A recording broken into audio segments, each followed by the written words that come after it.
Hello दोस्तों, कैसे हैं आप सब। आज की हमारी कहानी है बहू का शगुन। जब से छोटी मौसी सास की बेटी की शादी पक्की हुई है, तब से मानसी के मन में हलचल मची हुई है।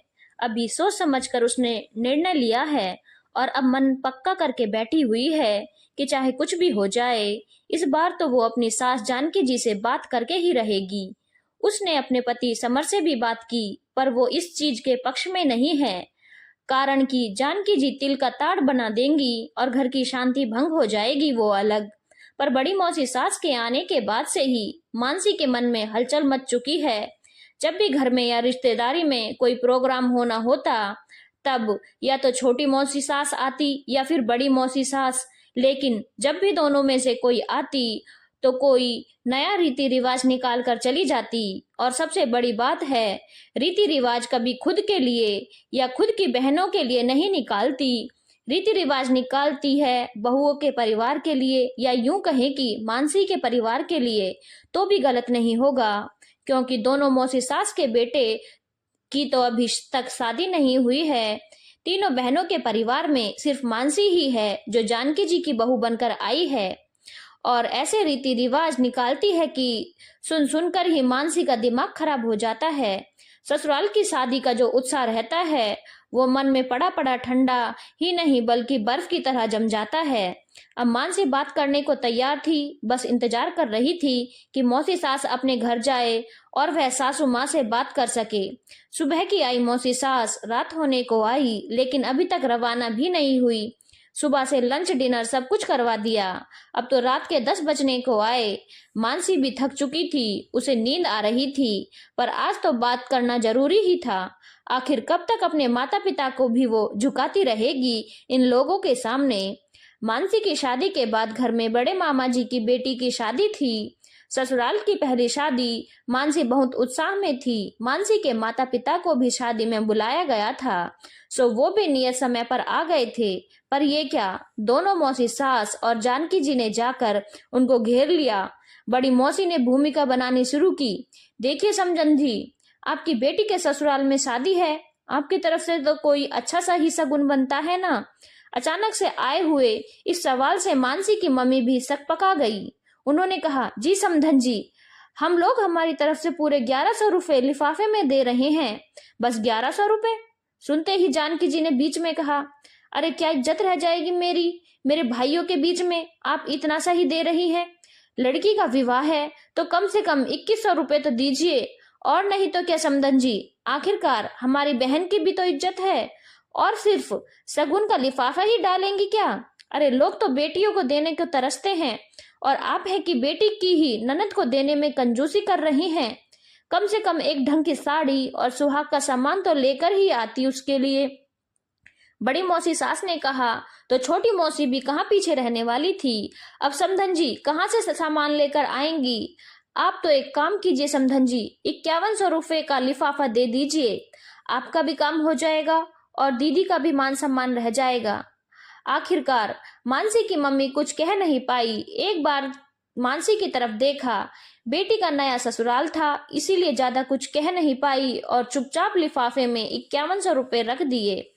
तब भी मानसी को बहुत बुरा लगा था। उसने इस बारे में समर से भी बात की थी, पर समर ने उसे यह कहकर चुप करा दिया कि मम्मी गलत नहीं कह रही हैं, आखिर मेरे सास ससुर की भी यहाँ इज्जत है। मानसी चुप रह गई।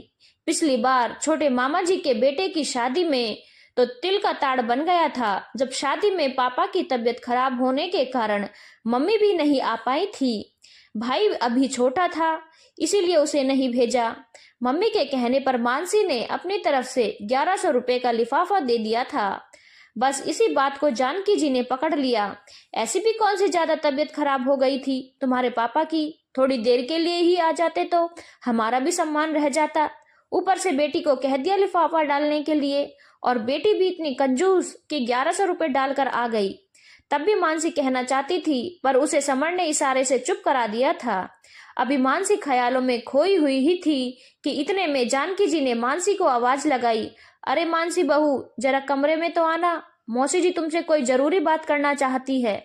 इससे पहले मानसी उठकर अपनी सासू माँ के कमरे में जाती, समर ने उसे इशारे से चुप रहने के लिए कहा, पर मानसी तो तैयार थी।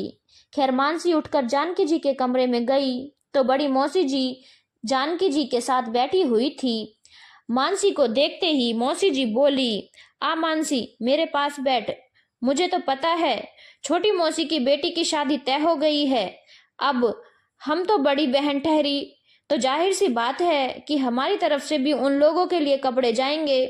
तुम भी इस परिवार में हो तो इस कारण से तुम्हारे पापा को भी कह देना कि मौसी जी मौसा जी और उनके बेटी के लिए कपड़े होने चाहिए, साथ ही कुछ ढंग का शगुन भी डाल दें।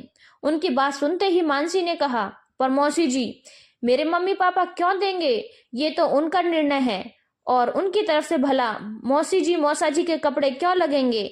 मानसी के सवाल पर जानकी जी तुनक कर बोली, हम तो तेरे माता पिता की इज्जत के लिए ही कह रहे हैं।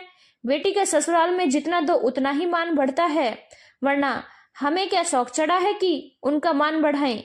ठीक है मम्मी जी, मान सम्मान अपनी जगह है, पर मान सम्मान के नाम पर जबरदस्ती की मांग तो गलत है ना। वो जो देना चाहें उनका निर्णय, मैं कुछ नहीं बोलूंगी, वरना वो लोग क्या सोचेंगे कि मेरे ससुराल वाले सगुन भी मांग मांग कर लेते हैं। मानसी अपना निर्णय दो टूक जवाब में सुनाकर चली गई और मौसी सास अपना सा मुंह लेकर अपने घर रवाना हो गई। जानकी जी ने 2-3 दिन तक मानसी से ढंग से बात भी नहीं की। अक्सर इसी बात को लेकर मानसी को सुना भी देती, पर मानसी इस कान से सुनती और उस कान से निकाल देती, क्योंकि उसे पता था कि सबसे बड़ा जवाब वक्त देता है। अभी और बहुएं आई नहीं हैं, जब सभी बेटों की बहुएं आएंगी तो अपने आप ही जवाब मिल जाएगा। और हुआ भी ऐसा ही। जैसे जैसे वक्त बीता और दोनों मौसी सास की भी बहुएं आ गईं तो अपने आप ही जानकी जी को समझ में आ गया। जब उनके छोटे बेटे की शादी हुई और मौसी सास की बहुओं के परिवार की तरफ से 500 रुपए के लिफाफे सगुन में आए तो मानसी ने मौसियों के सामने ही उन लिफाफों को खोला। अब तो न मौसियों से कुछ बोलते बना और ना ही जानकी जी कुछ बोली। धन्यवाद दोस्तों। अगर आपको कहानी अच्छी लगी हो तो चैनल को लाइक शेयर और सब्सक्राइब करना ना भूलें।